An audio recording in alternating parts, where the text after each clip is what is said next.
Hola, mis amores. How is your spirit today? Welcome to this first Friday's edition of something beautiful that I'm co creating.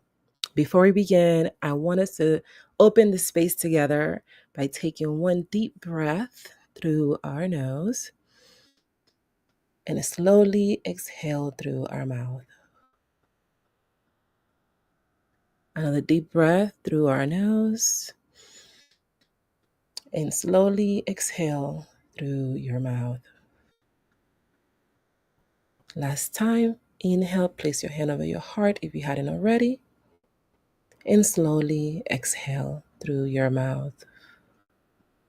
Take a moment and set an intention for today for what you are looking to receive from this beautiful channeling session we're going to do together. And when you're ready, open your eyes and join me right here. Hey, y'all.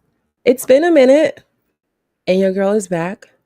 I really I'm focused in my life in creating from a space of ease, a space of joy, a space of um, calm and flow, all grounded in my inner peace. So I have been the ways that I've been intentional about the things that I am doing. I've been willing to step away from things that before felt safe to create space for what I am feeling called into.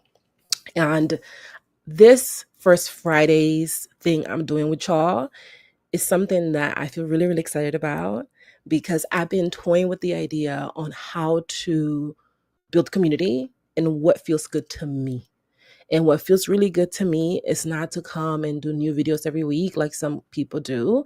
It's to really sit with myself for a month, sit with the downloads, sit with the lessons, sit with everything I've experienced and unearthed through my practice as a high priestess, as well as through my role as a human interacting with other humans, and then bring back those findings to you and share with you how I move through them so that when you are in those situations, because you will find yourself in some of the situations I found myself in, you are prepared, you are equipped, and you feel really great about the way you're showing up to your life.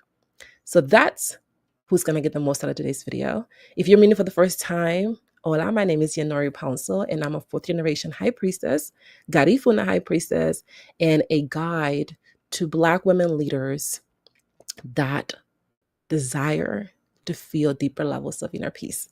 And today I'm your guide, I'm your mentor, and I'm also your girl.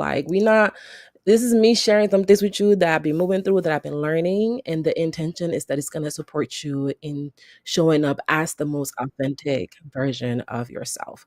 So, the first thing I want us to talk about is the energy of shame. This energy has been really strong this month for me because I feel like it's been a very triggering time for me. This particular month, I was moving through a lot of shame for not being the perfect daughter. One of the things about me is that I'm the oldest daughter of three siblings from my mother's side, and I have a bunch of other siblings from my father's side. My parents were not together when I was born. My father transitioned into his ancestor role about 10 years ago, and I grew up with my mom. So from my mom's side, I have older brother and a younger sister. And I realized that I felt a lot of pressure to be the perfect daughter, to be the person that can always fix the problem, to be the person that if they call, she can bring solutions, to be the person that is the go-to, the person that's always there for people, the person that always shows up. I used to wear that as a badge of honor. And I would do it to the extent that I would put myself last because I was so focused on being that for so many people, being the person that's there for my clients, the person that's there for my family, for my friends, for whoever. And that left me in a place where I was very drained, very uncomfortable. And Now I'm in a place in my life where I'm looking at that energy because I see it coming up for me right now. This energy of wanting to be everything for everybody and wondering, why am I choosing to do that? And today I want to talk to you about the feeling of being behind and how to enjoy your life without changing everything. And the reason I want to go through this with you is because I'm in the epicenter of that. I am currently shifting out of that energy of feeling behind, of feeling like I shouldn't have to deal with things, of feeling like I'm better than this or those things are beneath me. That energy that's very real for us, especially as leaders, because we're used to being treated in a certain way. I'm learning to release that. I'm learning to step out of I am behind to I am exactly where I desire to be. And I feel that there are some things that you may not be aware of that are going to show up for you in this moment that are going to be impactful to your transformation. And I want to share them with you so that you are prepared. Because I believe that when you have the tools, you can use the tools in the moments that is going to be relevant for you to leverage those tools. And when you don't have the tools, you can feel very helpless because you don't know where to start and you don't know how to show up to this energy. So if that's what you're here for, you are in the right place. And I'm very, very excited to have you, and give me a hello in the comments so that I can know that you're here. So feeling behind, I actually was journaling on the feeling of feeling behind today, y'all. So um, let me find my notes. I'm on a mission to create the most peaceful space for Black women leaders. And I'm really grateful that you've decided to be a part of that. So sitting with the energy of feeling behind, I was unpacking this energy today and sitting with what does it mean to be behind? And I realized that a lot of my ideas around what it means to be behind are rooted in everything I learned from society and from those around me. I learned that success looked a very specific way.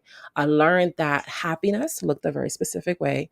I learned that abundance looked a very specific way. So it shaped a lot on how I saw myself and a lot on how I really felt about that entire situation. And when I'm looking at what does that have to do with feeling behind?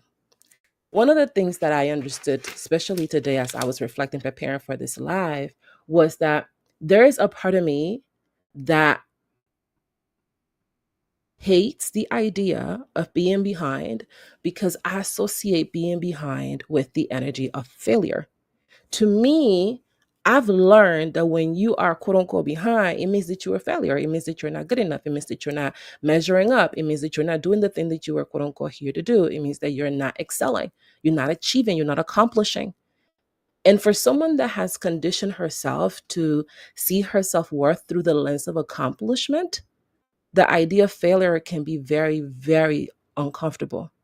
And this is interesting because I know that failure is a teacher, failure is feedback. And at the same time, that shows up for me. It's not about whether you know the information or not. It's about being aware when the information, when the feelings match the information that you are aware of. And that's about a lot about what I've been exploring right now. Sitting with the energy of feeling behind, it also feels like some sort of punishment. It feels like if you are behind, you got to be punished because you're doing something wrong. You're not showing up in the way that you are expected to. You're not meeting expectations. If you are behind, it also, for me, it meant that I was frustrated and I also felt disappointed because I'm not measuring up. I'm not doing the thing that I was quote unquote here to do or I set out to do. And this can be a very interesting energy to navigate because it's very triggering. I'm learning that I have absorbed that energy, that failure is bad very strongly. Like I've really have absorbed that in my conditioning or in the conditioning that I had. And it's been really challenging to release that energy because it just kind of looms in the shadows, right? So when you're feeling behind, there's the element that is feeling like, well, I'm behind because I'm not where I'm quote unquote supposed to be, or I'm not ahead of where I'm quote unquote supposed to be. And now there's the situation where like I'm behind instead of where I quote unquote supposed to be. And now feeling behind doesn't feel like success. No one I know has ever been like, oh, I feel so behind and it feels so good. It feels so successful. I feel so accomplished. No, most people that feel behind feeling like they're not doing good enough, they're not enough, they're not taking sufficient action. They feel like they got to do more and more and more to compensate for those feelings. And this is why it's important that we talk about the energy of feeling behind, because so many of us feel this energy. And in large part, it's because our definition of success is not our own definition of success. It's a definition of success that we have accepted from other people.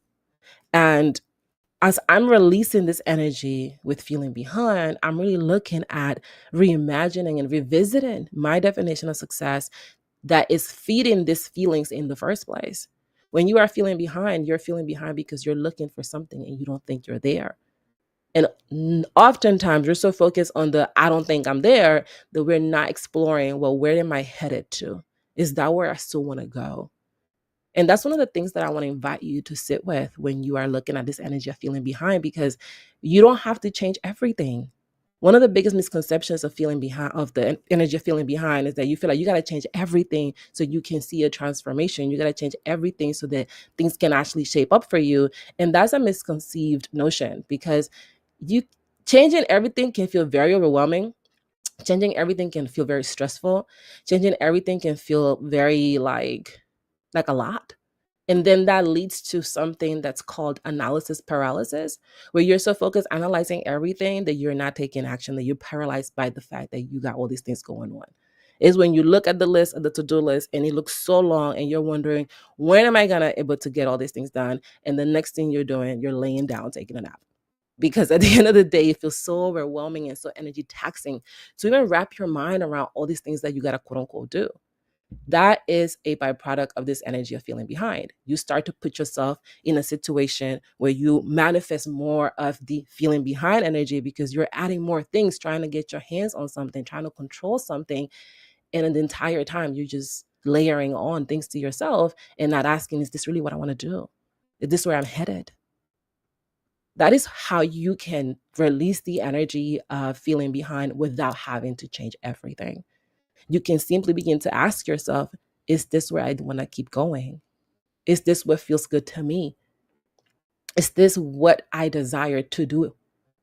Because one of the things I've learned from being on this path and mentoring women for the past 15 years, sometimes you change your mind. You thought you wanted to do something and then you're doing something else. I thought I wanted to do videos every single week. And now I'm like, no, I want to do videos once a month. I thought I wanted to be this person living in New York City as an adult and living this really busy life. And no, I actually decided to have a farm, live here in Honduras, where I am right now, and allow myself to be at ease. That's what feels good to me. So oftentimes we're so locked into the idea of a dream, the attachment to an old dream, to an old vision of ourselves. And that's a big part of why we feel behind, because we haven't let go of this old vision of ourselves. We haven't allowed ourselves to see that, hey, I actually don't want to do that. Let me know if you're picking up what I'm putting down. Oftentimes we don't allow ourselves to see, I actually want to do something else. I actually changed my mind about this, and now this feels much more aligned to me. Have you changed your mind about something before and then felt uncomfortable with that because you really thought you were going to do that other thing? When I was a little kid, I really thought I was going to be an ambassador. And I'm not in the way that I thought I was going to be. At a point, I really thought I was going to be a lawyer. I even took the LSAT, paid a whole training for the LSAT, and then didn't go to law school. So sometimes we think we're going to be something and we're not that. And that feeds this illusion that we are behind. I'm going to share with you some ways to shift out of this. And I like to play a lot in the space of journaling prompts because I feel that that is one of the strongest and most efficient ways to see yourself clearly, with ease, and with compassion. When I approach the experience of being at peace and feeling at peace as a Black woman leader, it's all about ease and compassion to me. It's all about ease and joy and flow, because I know how to live life the hard way. I don't need to learn how to do life the hard way. I know how to advocate for limitations. I know how to feel like a victim and sorry for myself.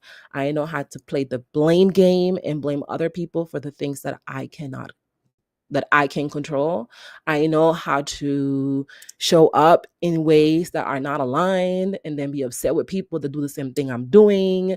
I know how to live life the hard way. And what I am grounded in this season of my life and moving forward is living life the easeful way. That doesn't mean that there won't be challenges. It doesn't mean that there won't be disappointments. It simply means that in those moments, I'm going to show up. I'm going to show up with the energy of someone that just moved to their dream apartment. Have you ever moved to your dream apartment? I want to know in the comments. Like, have you ever moved to like an apartment that you're like, oh, this is like my dream apartment? I moved into one of my dream apartments in 2020 during the pandemic, actually. And I just remember looking at all of these boxes and just feeling like, let's do this. Let's unpack these boxes. Let's move into this apartment. I was so excited. I wanted to sit with, where did I want to put everything? What intention did I have for this thing or that thing? Where did I feel like it belonged? I was so hyped to unpack these boxes and release what no longer aligned and move into my home. That is the energy that you can have with your life when you're not feeling behind. You can move into your life. You can accept the people around you. You can accept how you show up with them. You can allow yourself to invite new energy into your life. You can experience things that you have been journaling about for years. You can materialize experiences that you have been visualizing for decades. You can truly take your life to a joyful place because you're not focused on what's lacking. One of the books that I love the most is The Kabbalion by the Three Associates. I actually think I have it right here. Yeah. And it looks like this. And one of the things that this book talks about, which is covers some of the hermetic principles of existing, is that as above, so below. That means that whatever's happening in your external reality is happening within you. It actually happens within you first. You envision things, you have thoughts of things, you visualize things, and then it materializes into your reality. That's why people do things like script writing. That's why people do things like vision boards. That's why people cut out those magazines and look for the images that match their lifestyle. Why do they do this? Because they want to visualize, they want to expand the images in the brain because all is mental. That is actually the first hermetic principle is mentalism. And it states that all is mental. Everything happens in the mind first. That's what you hear so many people talk about mindset. And there's so many mindset coaching is because everything starts in the mind. When you are starting the process of creation. Oftentimes, though, we're not asking, what am I going to create? What is the life I'm going to live? What is it going to look like? What does joy look like for me? And because we don't ask those questions, we just create things that we quote unquote think we got to create because this is what everybody else wants us to create. And what we feel really behind on is that we're continuing to put other people above ourselves, and we are behind on putting ourselves first. We feel behind because we're putting our dreams in the back end. We feel behind because we're putting our desires in the back end. We're feeling behind because we're still saying yes. We are saying yes to the things we truly want to say no to. And to stop out of this feeling, to shift out of this energy, you have to change some things. And that's going to feel uncomfortable. This is a discomfort associated with being the most joyful version of yourself and enjoying your life without changing everything. There is a discomfort that comes from that because most of us have been conditioned to believe that you have to change everything, you have to change it fast, especially if you are here. Because if you are here, it means that you are on the same frequency I'm on, and it means that you are a leader. You're probably a Black woman watching this, and you are picking up what I'm putting down because you know what it's like to feel like you got to be the fixer. You are the go-to person in your family. You're the person that if something is going on, they call you because they know you're going to bring solutions. And oftentimes that leads to us avoiding ourselves. That leads to us avoiding the life that we actually enjoy. And when you begin to stop feeling like you're behind because you're choosing to determine where you actually want to go and you're choosing to focus on the life you have, that's going to feel uncomfortable. Most of us haven't learned to do that. Most of us have learned to feel bad for ourselves, to blame other people or circumstances for our outcomes. Most of us have been taught that we are behind. Everybody else looks to have something. You may feel behind because person to your left has a husband. You may feel behind because person to your right has a kid. You may feel behind because person to in front of you has money or has more money than more money than you, and you want the money that they got. You may feel behind because the person behind you got a nicer car. There are always going to be reasons why we can feel behind. That is not going to change. What has to change is the way you approach it. I think this is a J. Cole song where he talks about, I think it's called Life Better Than Yours or something like that. Correct me in the comments. And he's like, there's always going to be somebody with a nicer house than you. That is always going to happen. And when that happens, we are able to show up to ourselves with a different energy than we may be doing right now. We don't have to feel like that's an attack on us. We don't have to compete with the people and what they have. We don't have to compete with the idea of who we thought we had to be. A lot about feeling behind is that you're seeing that there's a disconnect between where you're headed and where you are. And taking control of that disconnect, it starts with being aware of that disconnect. It starts with noticing, like, why do I feel behind? What's up with that? And to shift into start enjoying your life, it really starts with that question, right? So I want to give you something to sit with so that you can reflect on this. And we're going to do it real time because I want this space to be very interactive. I want us to have a conversation. I am looking at the chat right now too to see if anybody has questions or things that might be coming up for you as you're watching this. Please let me know, because I desire for this to be a space of co-creation. Like I share with you, I am on a mission to co-create the most peaceful place on earth for Black women leaders. And this is part of that. You are in that space right now. So one of the things I want to walk you through is something that I teach my clients. And I teach my clients this in my container called the Self-Trust Society. I have a system that we utilize to ensure that our clients are living the life that they enjoy, that feels peaceful and calming and easeful to them. This isn't about them living my life. They may not want to be out here in Honduras looking for a farm. They may want to be somewhere else, traveling the world. They may want to be able to do work that lights them up. They may want to attract a partner that supports them and feels peaceful and calming to be around. Whatever your dream life is, that is what we support you in bringing to fruition, and do it in a way that feels good.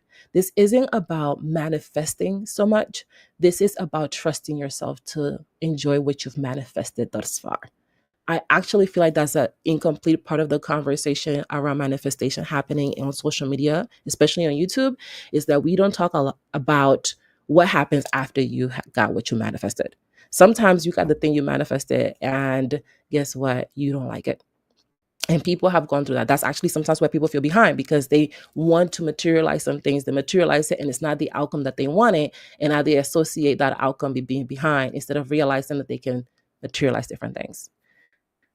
In the Self-Trust system, which is the signature program that we use with our clients, one of the things that we talk a lot about is self-awareness. And I'm pretty sure if you're watching this, you already have a degree of self-awareness because you are a leader, you're running teams, you're showcasing your leadership skills on the main stage. You may even have a book that you've written. So I know that you are aware of what self-awareness is. The thing that we walk our clients through in the Self-Trust system is taking that self-awareness to the next level, is being willing to see yourself with uncomfortable honesty. Even as leaders, this is something that we are uncomfortable with, because part of the way we've learned to lead as Black women is to walk in the path of perfectionism. And when you have been taught to walk on the path of perfectionism, there's an illusion here, because perfectionism is not a real thing. To be perfect means to quiet yourself and shrink yourself for the idea of perfection that you are pursuing. So it's important that you are looking at your self-awareness from a different lens, because when you look at someone else from a different lens, you can begin to unearth the things that are not serving you and show up in further alignment. And the way that we do this in my container, in utilizing my signature solution, is that we look at 3 elements of your self-awareness. The self-awareness is actually the first phase of what we call the self-trust system. And in this first phase, we look at 3 specific things. The first thing we look at is, what is your awareness of what's happening in your life?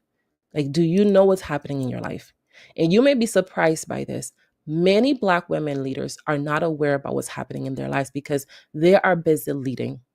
They are in the meeting, they are at the speaking engagement, they are doing the TV segment, they are flying off to do the TEDx talk or the TED talk, they are interviewing the athletes. So they may not have the capacity, or they may not have created the capacity to look at themselves with uncomfortable honesty at a 360 level. They may not be looking at how their behavior is impacting their business, how it's impacting their relationships, how it's impacting their resources, how it's impacting their finances and their community, because they're so focused on leading.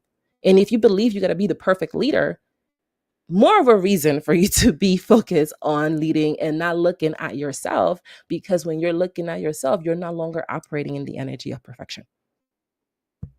Write that down. When you are being yourself, you're not operating in the energy of perfection. And one of the things that I see with the clients that we work with is that they are powerful women. These are women that are making multiple six figures a year. Some of them are making seven figures a year.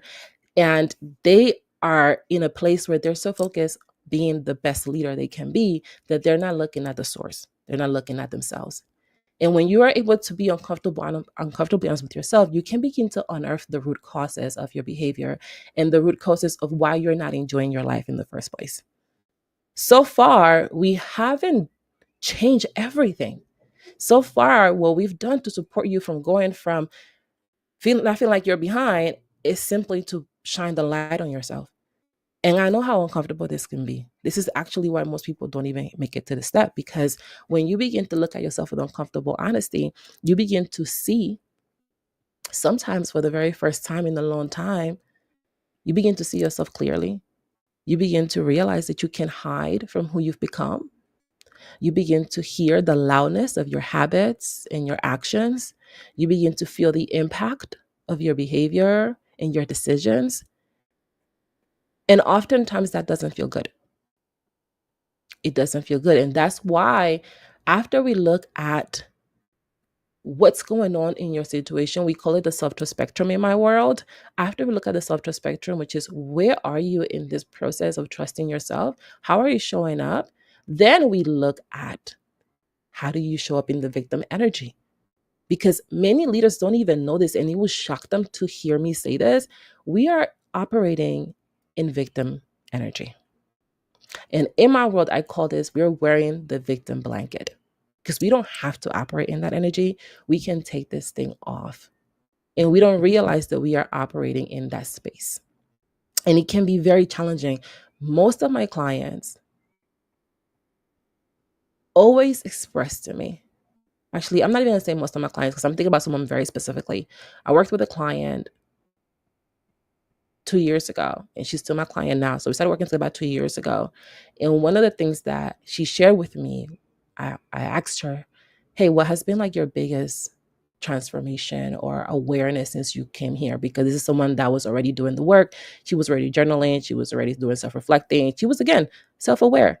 And she said, the biggest breakthrough for me so far has been noticing how much I operate in that victim energy and being able to look at it without judging myself. That is something that will transform your life. And it will bring you a different level of joy, because you'll stop judging yourself for the thing that you feel that you're doing wrong. And you'll understand why you're showing up in this energy. The victim energy is not good or bad. I share this with my clients often, that there's a duality. What you may think is good today might be bad tomorrow. And what you may think is bad today might be good tomorrow.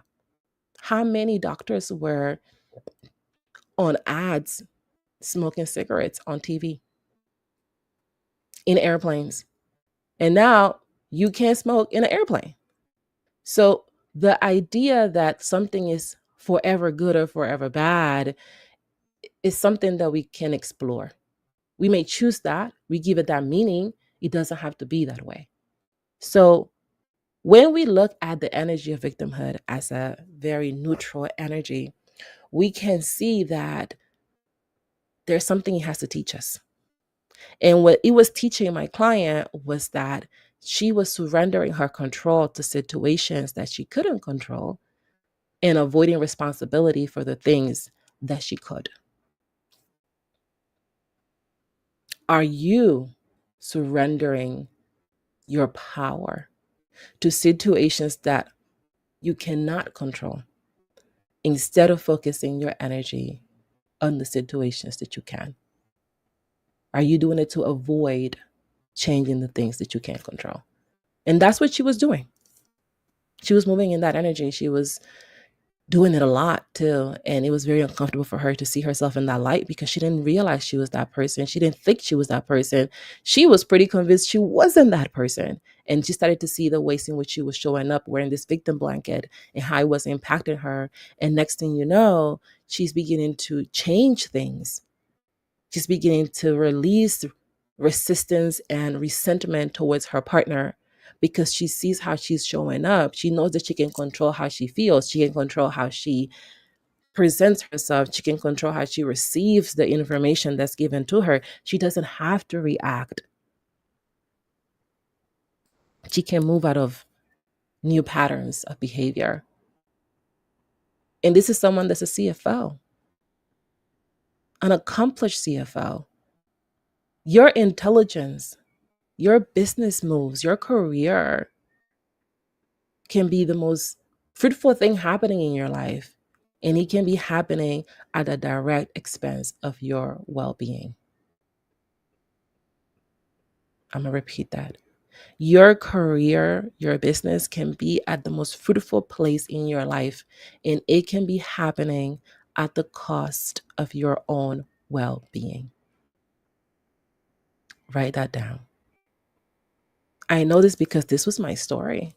That actually happened to me in 2022. I was living in Fort Lauderdale at the time, and I was running our business. Even hear that framing. I was running, literally running the business. I wasn't walking the business. I wasn't jogging the business. I was running the business.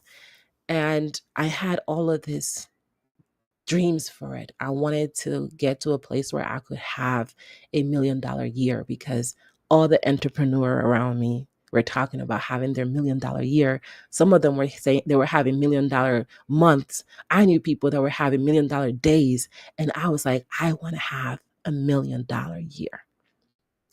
And in 2022, our business reached $250,000 in revenue for the year. So that means that we sold $250,000 in offers. That doesn't mean that we collected $250,000 that year. It means that we sold it in revenue. And I remember feeling so excited that I was hitting these numbers because it meant that I was doing the right thing. It meant that I was moving closer and closer to my $1 million year. It meant that I was about to hit these numbers and I was about to see what the hype was about. It meant that I was about to be like the other entrepreneurs saying that I am a 7-figure business owner. And it meant that I was going to feel validated. All these things I had given it meaning to. And it also meant I was 193 pounds. 50 pounds overweight. It meant that my sleep was all over the place because I didn't mention that I had a baby that year. So I did $250,000 in my business the same year I gave birth to my baby. I was exhausted because I was a new parent. I was barely eating healthy. My appetite was out of this world. Like, I don't even know what was going on with my appetite. I was eating out a lot. I was ordering. I wasn't cooking as much.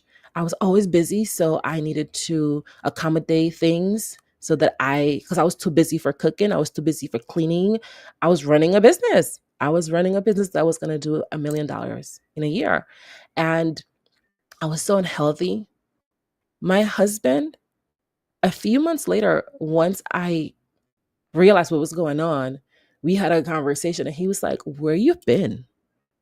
Where have you been? Because you be here with us, but you're not here.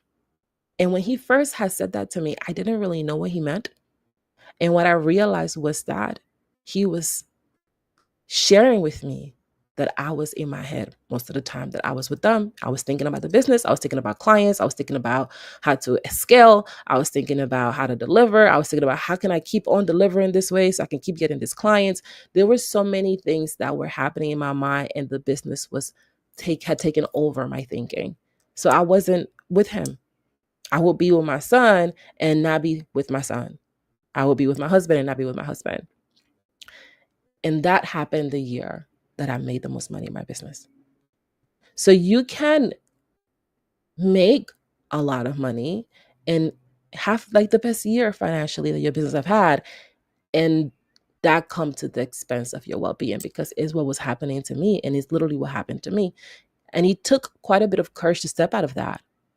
And that's the same courage that it takes to start enjoying your life without changing everything. Because to step out of that situation, I was required to change. Not everything.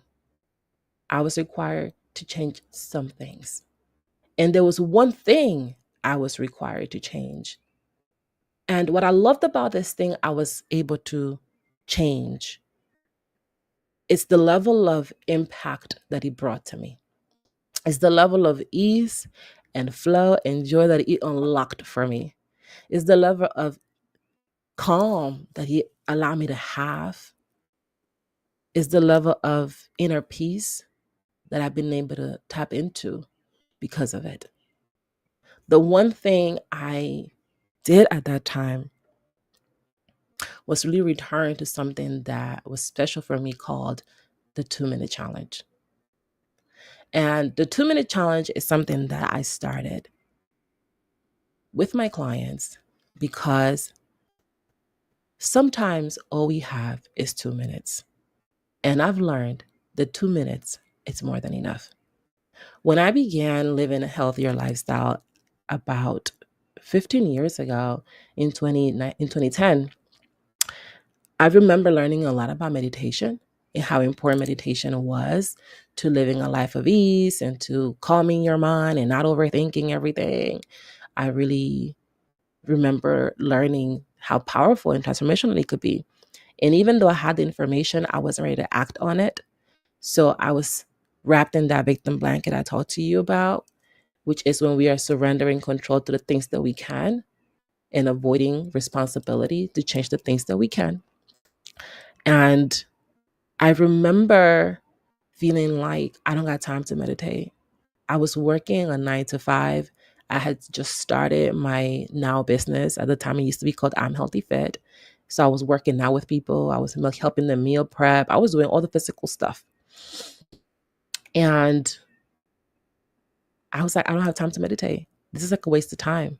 I hear what the people are saying. I read the articles. I read the books. And at the same time, I don't got time for this. And there came a point, I don't remember exactly when that happened, when I was like, okay, fine. That voice, my intuition was like meditation, meditation, meditation, meditation, meditation, meditation, meditation. And it got so loud that I arrived at this point where I was like, fine, I'll do it. I'll meditate.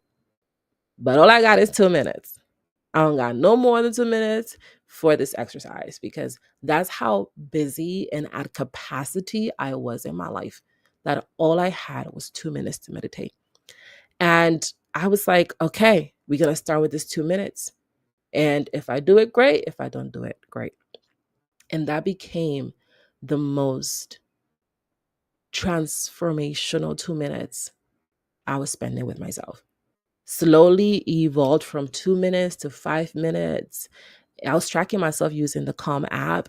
And before I knew it, I was now meditating an hour, hour and a half. And it all started with 2 minutes. And when I sit with the impact that meditation, and I get emotional about it talking to you, when I sit with the impact that meditation has had in my life, and to know that it simply started with 2 minutes, I'm blown away. And as you can see, brought to tears, because those were the best 2 minutes I've spent.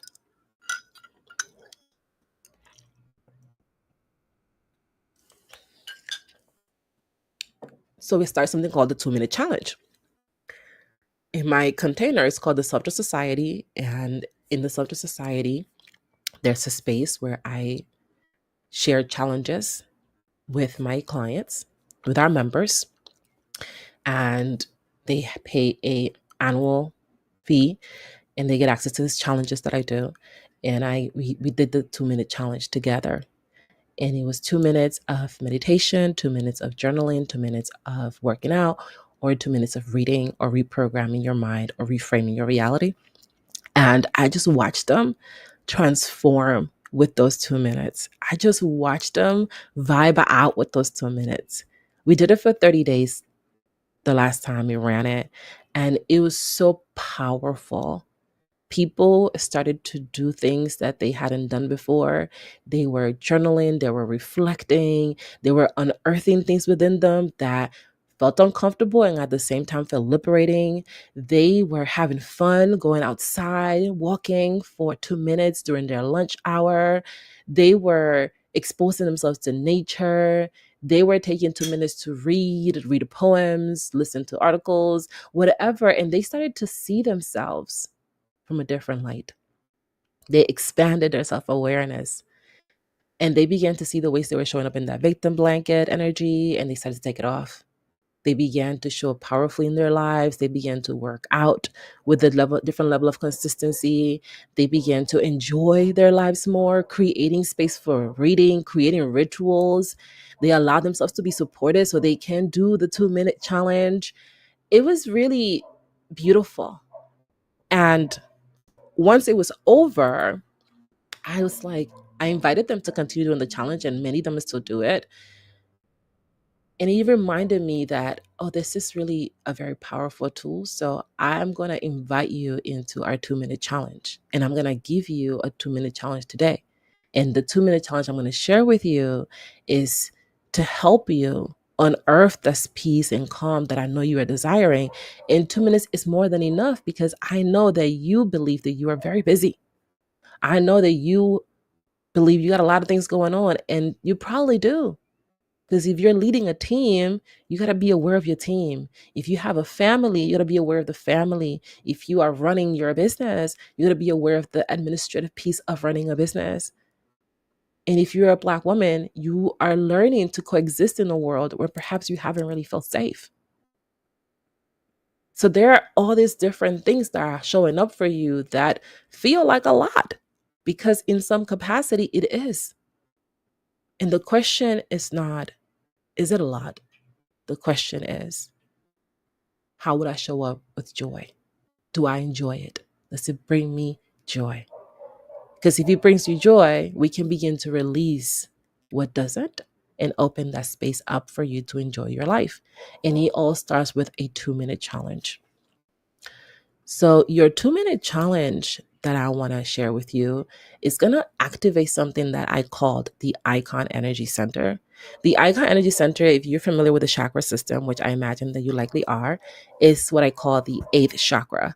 It is this combination of 4 elements, which I already shared with you. Number 1, meditation, silencing yourself so you can listen to the voice of God within. Number 2, emotional, feeling your feelings. And you do this by reflecting and journaling. Number 3, reprogramming your mind, identifying your conditioning and choosing the conditioning that you do desire, choosing to believe what you want to believe. And number 4 is surrender through taking action, moving the body, and stepping into discomfort. When you are operating all those things at the same time, you are in what I call the Icon Energy Center. And when you are in the Icon Energy Center, you're able to see things clearly. You're able to move with compassion and grace. You're able to be kind to your heart when you don't hit the mark. And you're able to be willing to stop moving the goalposts on yourself. Those are things that feed this energy of feeling behind. So the moment you stop doing that, you open yourself up to this possibility where life is joyous, where you are exactly where you desire to be, where you are exactly where you prayed to be, and where you feel really great to move into, which is the reality that I desire for you. Because that's really where I'm at, and that's what I'm living. So 2-minute challenge for you. over the next 30 days is to play with being in your icon energy center, is to allow yourself to reflect on how you are feeling for 2 minutes a day. 2 minutes, you ask yourself one question and you write. And the question, this is a journaling prompt for you. The question I am inviting you to reflect on daily is, how is my spirit feeling today? Write this question down.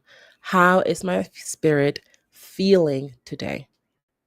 So every day for the next 30 days, take 2 minutes and reflect on that question and allow the answer to come from within. At first, you may feel like, girl, I don't know. I don't know what's going on. I don't feel nothing. And before you know it, you start to hear whispers. Maybe I feel like this. Oh, that's not true. I feel like this.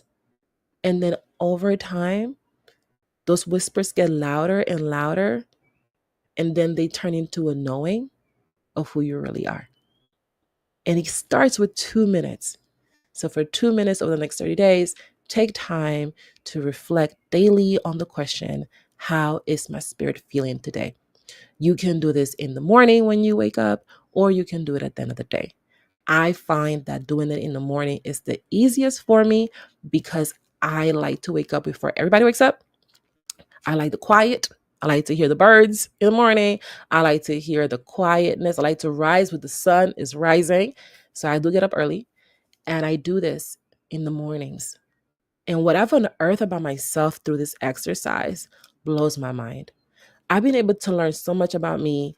I have been journaling for over 20 years. The oldest journal I have is from 2004. So really, yeah, 20 years, 21 years. I've been at this for a while. And I can single-handedly tell you that journaling is one of the non-negotiable elements of living a life of peace as a leader. Because when you are journaling, you're seeing yourself, you're holding space for yourself. And when you want to be at peace, the peace comes from not letting situations outside of yourself impact how you feel about yourself, about your life, about your circumstances. And in order to do that and do it with ease, it's important that you are looking at yourself. It's important that you're looking at your part in situations, that you're looking at your contributions, that you're looking at how you help the life that you desire and how you hinder it. It's important that you're open yourself to see yourself with uncomfortable honesty and have the compassion and the grace to change out of that energy with ease and with flow. And when you journal, you see things about yourself. And together here on this channel, we're going to learn to review these journals. We're going to learn to open ourselves up to this information we're learning. We're going to learn to appreciate it and to embody it and integrate it into our lives. Oftentimes, it's one of the things that we are really stretched by is the integration process. Like, we know how to get the information, we know how to make the list. It's when it's time to take action and do it when it feels hard that things get tricky for us.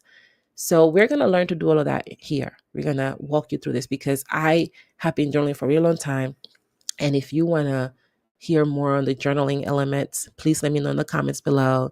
Just drop hashtag let's journal, and I would create pieces around that with you. When we have our monthly sessions like this one, we can go deep into some journaling prompts and journal together. Because again, this is about us coexisting together. Oh yeah, this is good.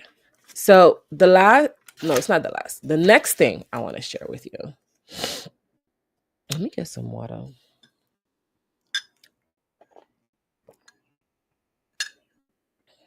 Is something to look out for when you are experiencing the energy of enjoying your life, when you're choosing to enjoy your life and stop feeling like you're behind. I want you to look out for this. A big challenge for you is going to be on learning.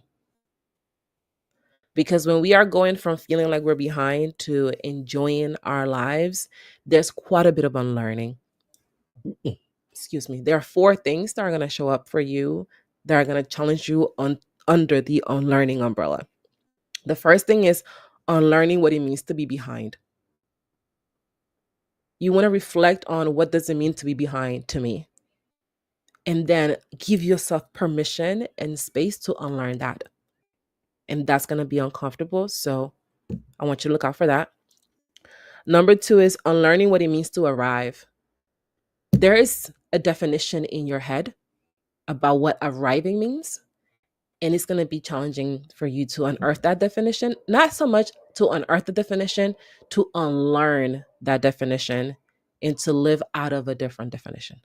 So ask yourself, what does it mean for me to arrive? What does arriving look like to me?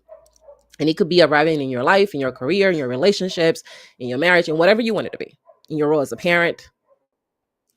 You may be hearing those dogs in the background. This is live. So it is what it is. We got dogs out here, y'all. Then this learning what it looks like to enjoy life. Many of us don't realize this. We have a perception of joy, and we've set some conditions around what it looks like to enjoy our lives. And those conditions are not aligned with us. They're not serving us.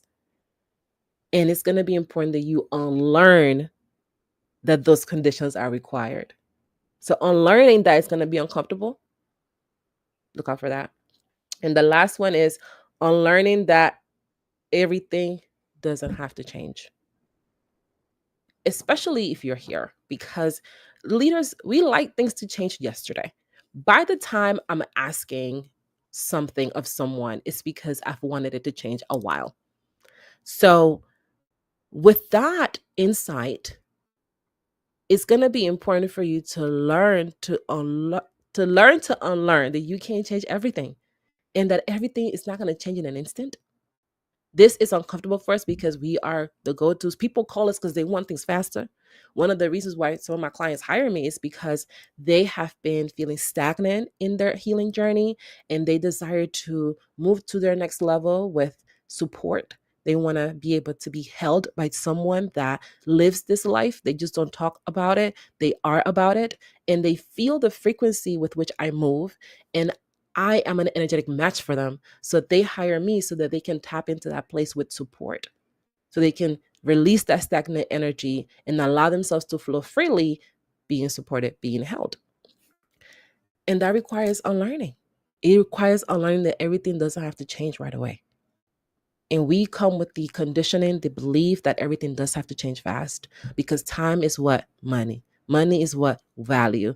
What do you not have? Time. So therefore, you got to get it in when you can. Right? And that's a misconception, because time is not money. And that's a topic for another video. We're not going to focus on that one today. Let me know if you want to hear more about my perception, my beliefs around time and how to navigate time, and the idea that time is ticking, because many of us are experiencing that, especially if you're here watching this video and you are a successful Black woman, a leader, and you don't have kids, or you're not married, or you don't have the house, or whatever condition you've set upon yourself to represent as having had arrived. If you are in that space, time is taken for you, because you set a timeline for yourself. You set a time for yourself, and now you feel like you're not aligned with that time. So something is wrong, and that time is only getting louder because you keep on putting your attention on it. So it keeps on getting louder and louder and louder. More on that if y'all want, though. So unlearning is going to be a big part of the process for you. It's unlearning what it means to be behind, unlearning what it means to have arrived, unlearning what it means to enjoy life, and unlearning that everything doesn't have to change right away. Because then you can relax. You can take off this pressure. I read this from Ray Dalio, and he wrote this book called Principles. And in this book, he talks about how long it takes to truly have a habit be second nature, and it's 2 years. We hear all the time that it takes 30 days or 21 days to build a habit. No, it takes that amount of time for you to adopt the habit, for you to find out, when am I going to do the thing? How am I going to do it? What am I going to do when I don't feel like doing it? That takes 30 days. In order for a habit to become second nature, where you are waking up on time whenever you say the time is, when you are starting the day how you want to start, and you are showing up joyfully, and you feel peaceful and calm, and that happens second nature, that takes 2 years. Let's level that expectation. And when you know that, you can relax. Because in 2 years, you can give yourself room for the moments when you're not going to be perfect, because those moments are going to be there. You can give yourself room to learn from those opportunities and to implement the things you're learning into your life so that you can live in alignment with who you desire to be. So you can enjoy your life and you can stop feeling behind because you choose how you feel. I have a toddler, I have a 3-year-old. And here in our house, I also have a niece. My niece is 6. And the way these children be picking how they feel, I am amazed. One minute they are fighting like cats and dogs, and the next minute they're like, come over here, let me show you this really fun thing. I love that about kids, and it's been really powerful to connect with that part of myself because I be forgetting I can choose how I feel. And I know that you also may forget that you can choose how you feel because you're so locked in on what you think success look like. You're so locked in what you think joy looks like. You're so locked in what you think you need to look like in your role as a leader, your role as a mother, perhaps as a spouse, as a parent, whatever role you wear, whatever mask you're playing with in this lifetime, that you may lose sight of that too. So giving yourself that space is extremely important and powerful. And it's why today I wanted to talk about not feeling behind, because you can choose to feel like you have arrived. And that can only come after you've done the unearthing, right? After you're reflecting on what it means to be behind, what it means that you've arrived, what does it mean to enjoy your life, and what does it mean to accept that everything doesn't have to change. Because I also realize that this everything has to change energy we be having is the ego. It's a form of shrinking ourselves. It's a form of saying, well, I can't do anything. It's a form of being in that victim blanket energy I talked to you about earlier, because you can. It's a form of not meeting ourselves where we are. And part of living a life of peace, is meeting yourself where you are. It's being compassionate. It's being kind. It's being patient. It's knowing that you are going to do the quote unquote wrong thing, that you are going to make mistakes. It's having the courage to be a beginner, to fall down and get back up again over and over again for the love of the game. And we have contorted this idea of peace into thinking that peace is I have everything I want and everything goes perfectly and nothing ever feels uncomfortable to me. I'm fully unbothered. That's a very limiting view of peace. Peace is I choose myself when I do get triggered to feel unbothered. Peace is I accept myself when I have chosen not to put myself first. Peace is I have grace for myself because of who I've learned to be. Peace is I am patient with myself when I'm unlearning what no longer serves me. Peace is I'm kind to myself when I have learned to criticize myself for not being perfect. So peace is a very uncomfortable energy to anchor, y'all, because it requires that we move differently. It requires that we release things that are not aligned, and it requires that we do it with compassion, because peace is gentle, peace is soft. Peace says, I know you're doing your best, and that's enough. You don't have to overexert yourself. You don't have to burn yourself to the ground. You don't have to pretend to be something you're not. Who you are is enough. And when you feel that, that's what it feels like to come home to yourself. That's what it feels like to feel at peace. And when you tap into that energy for yourself, you're able to show up to your life in a different way. It doesn't it doesn't mean that things that are quote unquote bad won't happen. It doesn't mean that people you love won't leave. It doesn't mean that opportunities you are really attached to won't end. It doesn't mean that certain things won't hurt your feelings. It means that in those moments, you'll be prepared. It means that when people are choosing to live your presence in your life because they're no longer aligned, you'll give them grace and you'll have compassion for them because you understand that breakups are hard. It means that when you are in a situation and you feel triggered and you want to react with a habit that you're no longer wanting to show up with, let's say that you're working at home and the kids come in and they're yelling and they're being loud and you want to yell like, yo, shut up, and you choose not to, then that's peace. Peace is saying my kids want to spend time with me. My kids want to be my energy. My kids miss me. My kids love being around me. And I can hold space for that. Peace is being willing to say, I am done working at this time because this time is also for me. Everything doesn't have to go into the business. Every energy doesn't have to go into the marriage. Every energy doesn't have to go into working out. I can choose myself in all these things that I am coexisting with ease. Peace says I can come first, and it doesn't mean that I have to take away from other people. It doesn't mean that I am going to be doing something wrong. Peace says it's going to feel hard sometimes, and that's okay. Because when people begin to feel peace, they begin to erect boundaries. They bring boundaries into the table. And then now we are learning to receive those boundaries.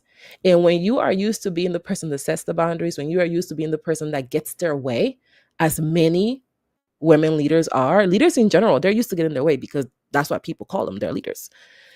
When you're used to being that person, it can be really hard when people give you their boundaries. When somebody tells you, no, when somebody says, oh, no, I'm not doing what you want me to do, that is a very triggering experience. It triggers a lot of feelings of discomfort because it puts you in a position where you are receiving the no and you're used to giving the no. These are things that trigger these feelings of being behind because you start to think that, well, if I was where I'm supposed to be, then people are going to tell me yes all the time. And that's not really what you desire, because you want the best for yourself and you lead yourself. You lead your household. You may lead an organization. You may lead your own business. You may be leading a community. And as a leader, you like to be challenged. You like to be stretched. You like to enjoy what you're doing. And one of the reasons why many people feel behind and are not enjoying what they're doing in their lives is because they are not challenged. They're doing the bare minimum and they're okay with that. So they're not expanding into a version of themselves because they've chosen to shrink into where they feel safe. There's nothing wrong if that's how you're choosing to live your life, by the way. If that's your choice, live it. If you like it, I love it. At the same time, that path does not lead to the type of peace that's long lasting, to the type of peace that's joyful, to the type of peace that's effortless. What kind of peace do you want? Do you want to have to fight for peace? Do you want to wrestle and resist the energy of peace? Or do you want to ease into it? Do you want to flow into it? Do you want to go with the waves instead of fighting the waves? Most of us have learned to fight the waves because the wave says you're not perfect and that's okay. The wave says sometimes you judge people for the very thing you do and that's okay. The wave says you contribute to every situation that you're in. And we may not like that feeling. We may not like that that's what's being said about us.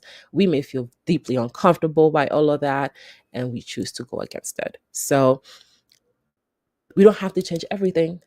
Simply choosing to give ourselves those 2 minutes to reflect on ourselves and see who we've become and see what we are and see our behavior, shining light on our patterns can have a drastic and will have a drastic impact on your development and on your life because you start to see yourself clearly. And once you see yourself clearly, I know you're going to change the things that you can because that's the type of person you are. You like to change the things that you can. You like to focus on what you can control. The challenge is actually focusing on the thing you can control, shining the light on the thing you can control, and shifting your attention from what you feel that you may not be able to control. You picking up what I'm putting down? It's disturbing you. I really desire to co-create in a way that whatever I am creating serves those that watch it, because that's really important to me.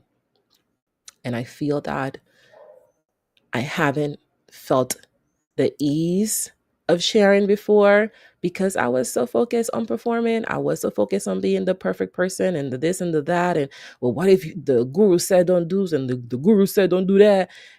And I'm in a place now where that doesn't matter. And integrating what you watch today is all about pausing and reflecting. You pause so you can look at yourself and you can reflect on what you have seen. It's not for you to judge yourself. And the feeling behind energy is rooted in judgment. It's judging you, judging your decisions, judging the way you show up. It's judgment, judgment, judgment, judgment, judgment, and more judgment, and more judgment, and more judgment. And if you're watching this video right now and you're like, Yanori, what if there was a place where I can be myself, release this energy of judgment, unhook my emotional bra? You know what? When you come home and you take off that bra and you just unhook it and it feels celebrating. What if there was a place that I could do that and that he felt good and he felt empowering to me? And I could do it surrounded by other amazing Black women leaders that are also doing that. Because, girl, I be feeling like I'm alone sometimes. And what if in that space we were able to focus on things like the 2-minute challenge so that I can build these habits with ease and flow instead of rushing my way through them and thinking that I needed to have them perfectly done yesterday? And what if in that place we were focused on doing it with joy and inner peace? I would tell you that there is a place, and it's called inner harmony. Inner harmony is that place. It is a beautiful container that I am co-creating with God as part of my mission to create the most peaceful place on earth for Black women leaders. And it's a place that you can be a part of. If you would like to join us on Inner Harmony, you can do so by becoming a part of our community. Inner Harmony is not about fixing, it's not about fighting. It's about rhythm, it's about flow, it's about softness, it's about self-leadership and self-ownership. And it's not a place where you come pretend, it's a place where you learn to come home. And if you want to be a part of it and join us, drop Inner Harmony in the comments below. And I'm going to send you the information, the link, so that you can join our community and you can determine if that's the best place for you. This has been so much fun, y'all. I would love to see you in Inner Harmony. It is a place that's being rebuilt from a place of love. I feel that it has gone through its own iterations, and it has really gotten to a place now where it's rooted in the thing that matters the most, and that's that we're being peaceful with ourselves and we're enjoying the journey as much as the destination. And I would love to share in that experience with you and support you as you step into the next level of who you are here to be, and doing it with ease, with joy, and with flow. My name is Yanori Pouncil. I am a 4th generation Garifuna High Priestess that focuses on leading Black women leaders back to the spirit. And I'm here to make sure that you see things clearly. Thank you for joining me for today's sacred ceremony, for this beautiful channeling session we just had. And I pray that you take with you everything I've shared with you that serves you, and that you let them be seeds that are planting in your soul for whenever you are ready to bloom. Thank you for joining me today, mis amores, and I will see you next time. Hasta luego. Oh, I will see you next month on the first Friday of the month, because that's when I'll be doing this video.